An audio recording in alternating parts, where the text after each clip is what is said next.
नमस्कार साथियों, मैं आशा सोलंकी आप सभी का फिर से एक बार स्वागत करती हूं आपके अपने YouTube channel MR college academy पर। आशा करती हूं कि आप ही सभी लोग स्वस्थ होंगे। तो जैसा कि हमने बच्चों कल पढ़ा था काव्य के तत्व यानी कि अलंकार, तो उसमें हमने शब्द अलंकार कंप्लीट कर लिया था, जिसमें हमने अनुप्रास अलंकार और उसके भेद, यमक अलंकार, श्लेष अलंकार, बीप्स अलंकार, तो हमने ये पढ़े थे। और उसके आगे हमने अर्थ अलंकार पढ़ा था, जिसमें हमने उपमा अलंकार और उत्प्रेक्षा अलंकार कंप्लीट कर लिया था। उसके आगे हम लोग अब चलते हैं, तो उसके आगे आता है ये बच्चों रूपक अलंकार। कौन सा? रूपक अलंकार। रूपक का मतलब होता है बच्चों समान, ठीक है, जहां पर समानता प्रकट की जाए, जिसमें अभेद हो, अभिन्नता हो, इनके बीच में बिल्कुल भी भिन्नता ना हो। तो उपमेय और उपमान के बीच में समानता जहां प्रकट की जाती है, वहां पर रूपक अलंकार होता है। ठीक है बच्चों, जहां उपमेय में उपमान का अभेद आरोप हो, वहां पर रूपक अलंकार होता है। ठीक है, अब कैसे पहचानेंगे हम इसको? तो कुछ उदाहरण है यहाँ पर, तो हम देखते हैं यहाँ पे, चरण कमल बंदो हरे राई। चरण कमल बंदो हरे राई। अब हमने उपमा अलंकार में हमने समानता भी पढ़ी थी और उनकी तुलना पढ़ी थी कि मुख मयंक सम मंजू मनोहर। तो मुख किसके समान है? चंद्रमा के समान है ना। तो हमने वहां पर जो है तुलना की थी, किसकी? मुख की तुलना की थी चंद्रमा से। ठीक है, तो वहां पर हमने तुलना की थी। लेकिन यहाँ पर क्या है कि जो उपमेय है और उपमान को दोनों के बीच में समानता प्रकट की जा रही है, उनके बीच में कोई भी भेद नहीं है। जैसे चरण कमल, चरण रूपी कमल, चरण रूपी कमल, यहाँ पे समानता नहीं, बिल्कुल समान है, यहाँ भेद नहीं है बिल्कुल भी। चरण कमल, चरण रूपी कमल। पायो जी मैंने राम रतन धन पायो। मीराबाई का दोहा है, बहुत प्रसिद्ध दोहा है, जो पद हैं। तो पायो जी मैंने राम रतन, क्या? राम रतन धन पायो। इनके बीच में कहीं पर भी कुछ है? अभेद है? कहीं पर अभिन्नता है? नहीं है ना। भिन्नता है कहीं पर? भेद कहीं दिखाई दे रहा है? नहीं। तो यहाँ पर जो है राम और रतन के बीच में कुछ भी नहीं है, राम रूपी रतन। ठीक है, चरण सरोज पाखरन लागा। चरण सरोज, चरण सरोज। मैया मैं तो क्या लेंगे? चंद्र खिलौना ले हूं। मैया मैं तो चंद्र खिलौना ले हूं। अब यहाँ पर उपमेय और उपमान दोनों क्या है? समान है, चंद्र खिलौना। ठीक है, चंद्र मां रूपी खिलौना ले हो। एक राम घनश्याम ते चातक तुलसी दास। अब यहाँ पे देखो, राम घनश्याम, तो यहाँ पर कहीं पर भी भिन्नता दोनों के बीच में प्रकट आ रही है? नहीं ना।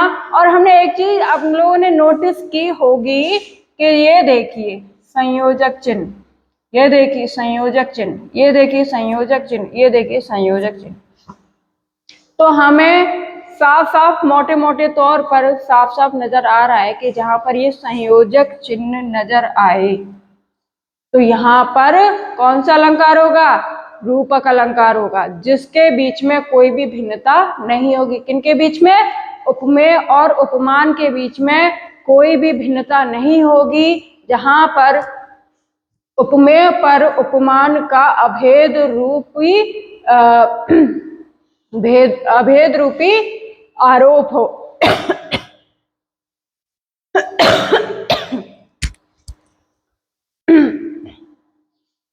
आगे बढ़ते हैं हम लोग।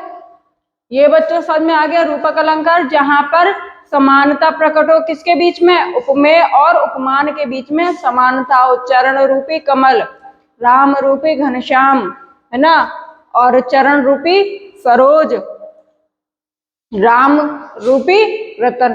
तो यहाँ पर जो है कहीं पर भी आपको भेद जो है नजर नहीं आ रहा होगा, भिन्नता नहीं दिखाई दे रही होगी। यहाँ पर क्या है, समानता है। उपमा अलंकार में हम लोगों ने तुलना की थी, उत्प्रेक्ष अलंकार में क्या किया था, संभावना की थी, और रूपक अलंकार में क्या किया हमने, समानता प्रस्तुत की है। ठीक है बच्चों, आगे बढ़े।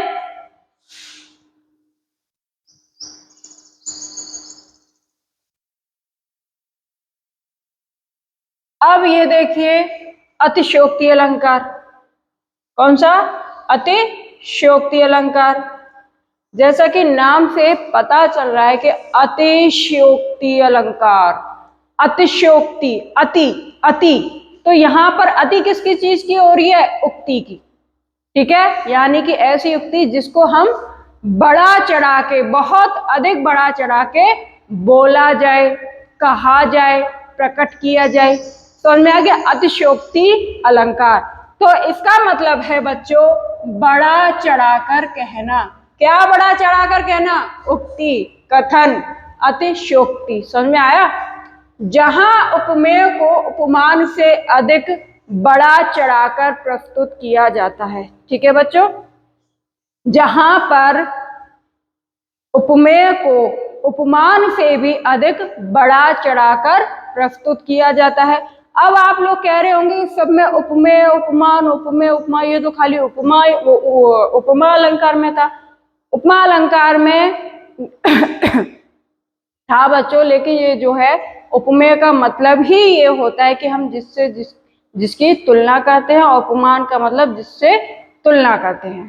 तो सभी में ये अर्थ अलंकार है, तो सब में ही इसका अर्थ यही निकल के आएगा कि उपमेय और उपमान। ठीक है बच्चों, जहां उपमेय को उपमान से अधिक बढ़ा चढ़ाकर प्रस्तुत किया जाता है, वहां पर क्या होता है, हमारा अतिशयोक्ति अलंकार होता है। जैसे आगे नदियां पड़ी अपार, कैसे घोड़ा कैसे जाए पार। आगे नदियां पड़ी अपार, घोड़ा कैसे जाए पार। राणा ने सोचा इस पार, तब तक घोड़ा था उस पार।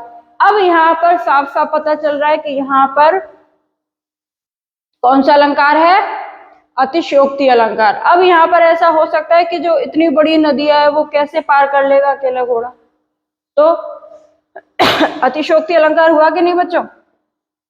अब ये देखिए, हनुमान की पूंछ में लग न पाई आग, लंका सारी जल गई, गए निशाचर भाग। अब यहाँ पे कल्पना की जाती है, अतिशयोक्तिपूर्ण बातें हो रही है, इतनी अतिशयोक्तिपूर्ण, और इतनी अतिशयोक्तिपूर्ण बातें कौन कर सकता है, बताइए कौन कर सकता है। अरे हमारे कवि तो कर सकते हैं। जो हमारे कवि होते हैं वो कल्पनापूर्ण बातें करते हैं, कल्पनाओं पर आधारित पद्य लिखते हैं, कल्पनाओं पर आधारित कविताएं लिखते हैं, और ऐसी ऐसी कल्पना करते हैं कि जिस काम का होना संभावित नहीं है उस काम की। ठीक है, वो काम हम कर ही नहीं सकते, जो काम है ही नहीं, जो जिसको हम सोच भी नहीं सकते, वो उतनी वहां तक सोच रखते हैं। कौन, जो हमारे कवि हैं। ठीक है, तो हनुमान की पूंछ में लग न पाई आग, लंका सारी जल गई, गए निशाचर भाग। ये है अतिशयोक्तिपूर्ण अलंकार। ठीक है, जिसमें बिना आग लगाए, हनुमान की पूंछ में बिना आग लगाए और लंका अपने आप ही जल गई, और निशाचर सारे जितने भी थे सब भाग खड़े हुए। ठीक है, बिनु पग चले सुने बिनु काना, बिनु कर कर्म करे बिदि नाना, आनंद रहित सकल रस भोगी, बिनु बानी बकता बड़ जोगी। समझ में आया बच्चों। अब यहाँ पर भी अतिशयोक्तिपूर्ण बात हो रही है कि नहीं हो रही। बिनु पग चले सुने बिनु काना, बिनु पग चले बिना पैर के चलना, और बिना कान के सुनना। क्या ऐसा हो सकता है, नहीं हो सकता। तो ये कैसी है, अतिशयोक्तिपूर्ण बातें हो रही हैं कि नहीं हो रही है। तो यहाँ पर कौन सा अलंकार होगा बच्चों, अतिशयोक्तिपूर्ण अलंकार। अब मैं आपको एक सवाल पूछती हूँ बच्चों कि मैंने आपको अलंकार पढ़ाया, शब्द अलंकार पढ़ाया, ठीक है, तो यहाँ पर कौन कौन से अलंकार हो सकते हैं बताइए।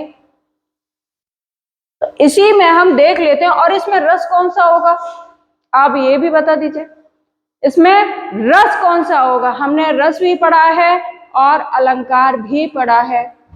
तो इसमें आप देख रहे होंगे कि जहां पर आश्चर्य और अचंभे की बात हो रही हो वहां पर कौन सा रस होता है, हमेशा अद्भुत रस।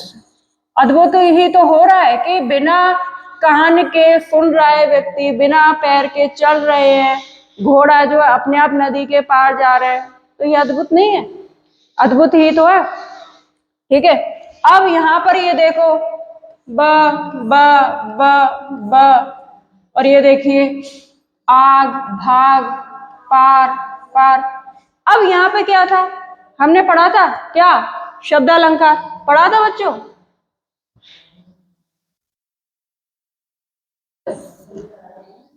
पढ़ा था कि नहीं, सब पढ़ा था हमने, है ना। क्या हो रहा है ये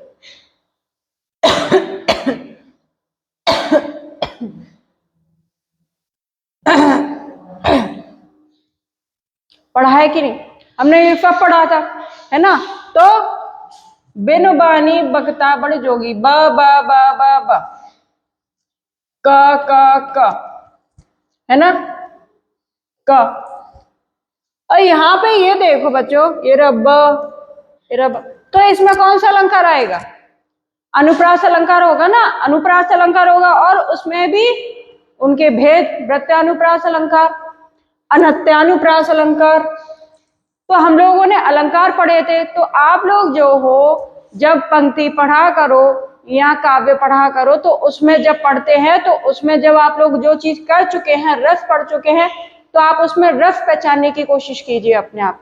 अनुप्रास अलंकार कर चुके हैं, श्लेष अलंकार कर चुके हैं, यमक अलंकार कर चुके हैं, तो जहां पर जो जो आपको पढ़ने को मिलता है, कोई कविता पढ़ने को मिलती है, तो आप लोग साथ के साथ उसको प्रैक्टिस किया कीजिए, ताकि आप लोगों को अच्छे से समझ में आ जाएगा कि इसमें कौन सा रस है, कौन सा अलंकार है। इसमें हम लोगों को आपको बताने की जरूरत नहीं पड़ा करेगी कि इसमें आपको ये अलंकार लिखो या ये रस लिखो, ठीक है बच्चों। तो जब भी आप लोग कोई कविता पढ़ो या कुछ भी पढ़ो, तो उस वक्त आप लोग पढ़ के अपने आप ही देख लिया कीजिए और प्रैक्टिस किया कीजिए कि इसमें कौन सा रस आएगा, इसमें कौन सा अलंकार आएगा, इसमें कौन सा छंद आएगा, ठीक है। आगे बढ़े। अब आता है हमारा अगला संदेह अलंकार। कौन सा, संदेह, जैसा कि नाम से पता चल रहा है, संदेह, शक, ठीक है, जहां हमें संदेह हो रहा हो। अब संदेह जहां सादृश्य के कारण उपमेय में उपमान का संदेह हो जाता है। अब चारों तरफ जो है कैसा है, हल्का अंधेरा हो रहा है, ठीक है।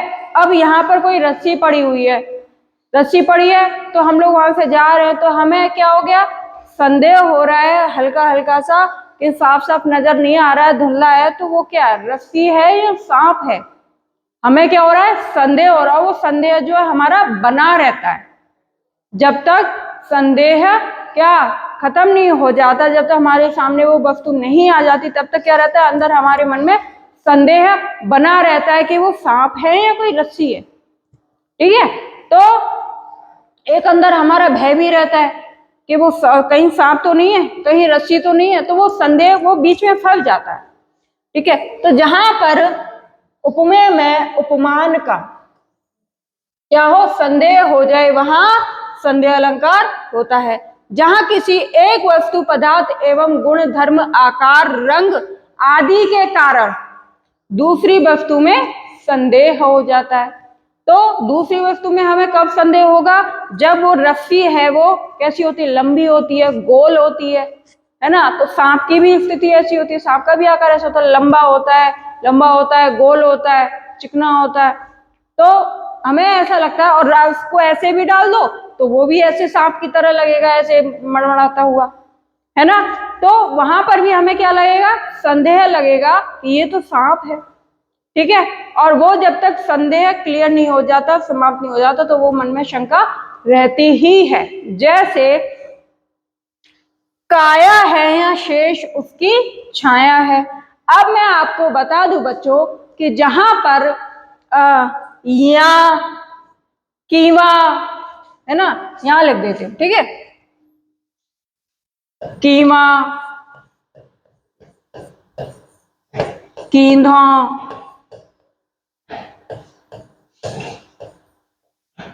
या ऐसे शब्द आए, ठीक है, तो वहां पर कौन सा अलंकार होगा, संदेह अलंकार होगा। उससे हम पहचान सकते हैं ये वाचक संदेह है, वो वाचक शब्द हैं जिन्हें हम उनसे पहचान सकते हैं। काया है या शेष उसकी छाया है। अब यहाँ पर भी उसको संदेह हो रहा है कि उसके शरीर है या फिर उसकी छाया है। ये है सरस ओस की बूंद या है मृदुल मोती।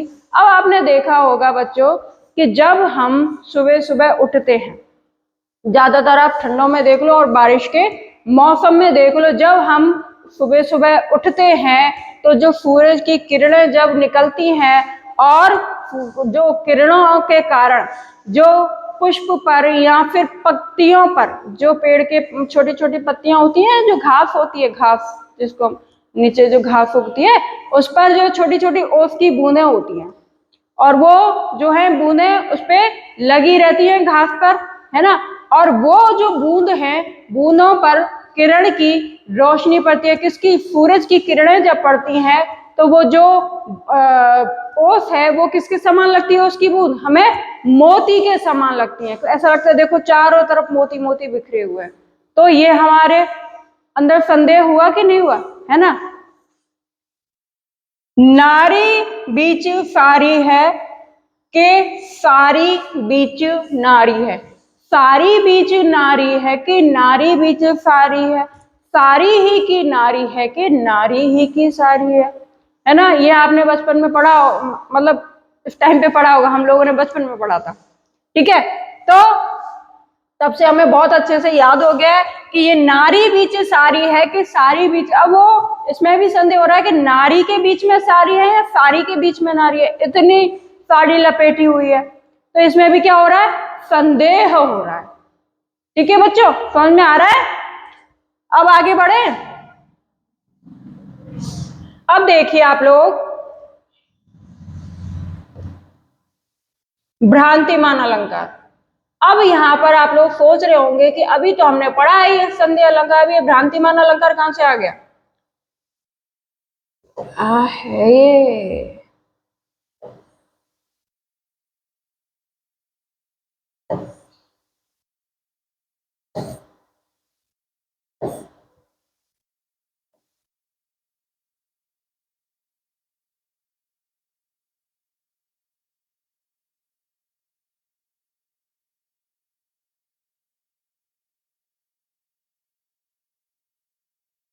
ये भ्रांतिमान अलंकार। अब कहते हैं हम लोग भ्रांतिमान। अभी आप लोगों ने सोच रहे होंगे कि अभी तो हमने संदेह अलंकार पढ़ा, अब ये भ्रांतिमान अलंकार कहां से आ गया।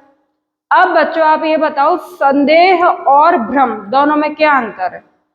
संदेह और भ्रम, संदेह शक होता है जो हमारे मन में हमेशा बना ही रहता है ना, जब तक वो क्लियर नहीं हो जाता। अब भ्रम क्या होता है, भ्रम जो है हम उस वस्तु को समझ लेते हैं। उसमें क्या था कि संदेह हम दोनों के बीच में मतलब खड़े हो जाते हैं बीच में कि है या नहीं है या नहीं है, हमारे अंदर ये संदेह बना रहता है ना, शंका बनी रहती है कि नहीं। और भ्रांति क्या होता है बच्चों, कि भ्रांति में क्या कि हम उस वस्तु को दूसरी वस्तु जो होती है, हम उस वस्तु को जो समझना चाह रहे हैं वो वस्तु असल में उस वस्तु को हम वही समझते हैं जो हमें समझना है, ठीक है। तो उसमें जो है भ्रम में पड़ जाते हैं, भ्रमवश वो कार्य भी कर जाते हैं, संदेह में कार्य नहीं करते। संदेह में जो संदेह है, संदेह बना रहता है, लेकिन भ्रम में क्या होता है कि भ्रमवश हम वो कार्य कर जाते हैं। कहते हैं ना कि वो अरे मैं समझ नहीं पाया था, भ्रम हो गया, समझा नहीं, समझी नहीं, तो है ना। तो यहाँ पर क्या होगा, भ्रम होगा। तो जहां पर भ्रांति, भ्रम, समझ, समझकर, समझावा और समझी जैसे वाचक शब्द आते हैं वहां पर कौन सा अलंकार होगा? भ्रांतिमान अलंकार। ठीक है बच्चों, भ्रांति, भ्रम के कारण या समझने के कारण क्या हो गया? हमें भ्रम हो गया। एक वस्तु को हमने दूसरी वस्तु जो है वो उसके आकार रूप हमने देखा नहीं, उस आकार रूप जो हमने समझना था वो हमने समझ लिया। ठीक है, और हमने वो चीज समझ के, उस वस्तु को समझ के हमने वो कार्य कर भी डाला। ठीक है बच्चों, तो जैसे भ्रम तुरंत दूर भी हो जाता, तुरंत दूर हो जाता है भ्रम, संदेह क्या है? बना रहता है संदेह। ठीक है, अब जैसे भ्रांतिवश अत्यंत समानता के कारण एक वस्तु को उसके रंग रूप जाति धर्म और आकार के कारण दूसरी वस्तु को उस वस्तु के समान हम लोग समझ लेते हैं। किसके कारण? उसके रंग रूप जाति धर्म के कारण हम उस वस्तु को दूसरी वस्तु के समान समझ लेते हैं। ठीक है बच्चों, बिल विचार प्रविशन लग्यो नाग शून्य में व्याल, ताहुकारी ऊख ब्रह्म लियो उठाए उत्ताल। बेटा ये ब्याल है, ब्याल, ब्याल।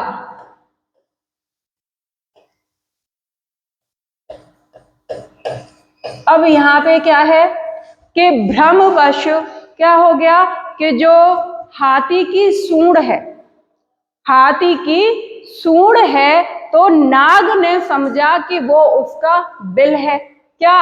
हाथी की सूंड में जो छेद होता है इतना लंबा चौड़ा, तो उसमें क्या वो समझा कि वो क्या है? हाथी की सूंड है। ठीक है, और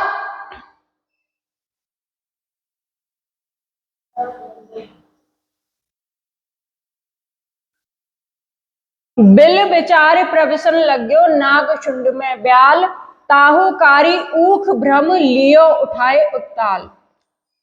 अब यहां पर देखिए बच्चों कि यहां पर भी भ्रम हो गया। किसको? हाथी को। किसको? शुंड, हाथी को, और ब्याल, और किसको?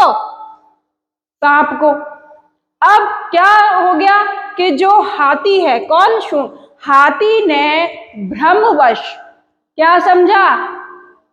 क्या? जो सांप है उसको क्या समझा कि ये गन्ना है, तो उसने गन्ने को उठाया सूंड से।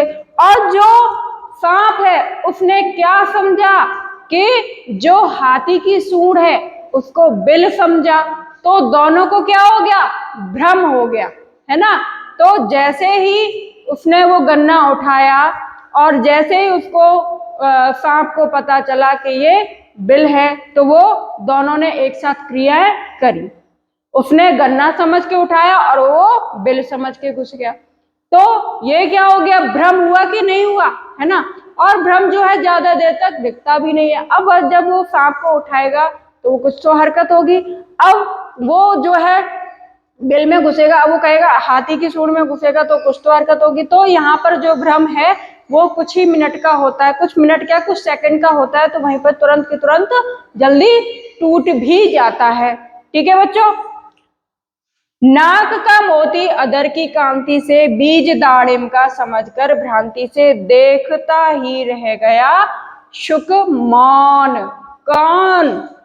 नाक की मोती अधर की कांति से। अब लेडीज जो हैं, महिलाएं जो नाक में फूल पहनती हैं, तो उसको किसने क्या समझा? शुक कौन होता है? तोता। तो तोते ने नाक पर जो पहना हुआ था, नथ फूल जो पहना हुआ था, उस पर चोंच मारी। क्या समझ के? कि ये बीज है, खाने के लिए उसने बीज पर चोंच मारी, लेकिन वो असल में क्या है? वो नाक का मोती है। समझ आया? तो यहाँ पर क्या हो गया? भ्रम हुआ, और भ्रमवश ही तुरंत क्रियाएं भी की जाती हैं। संदेह में क्या होता है कि संदेह में क्रिया नहीं होती, क्योंकि वहां पर संदेह रहता है।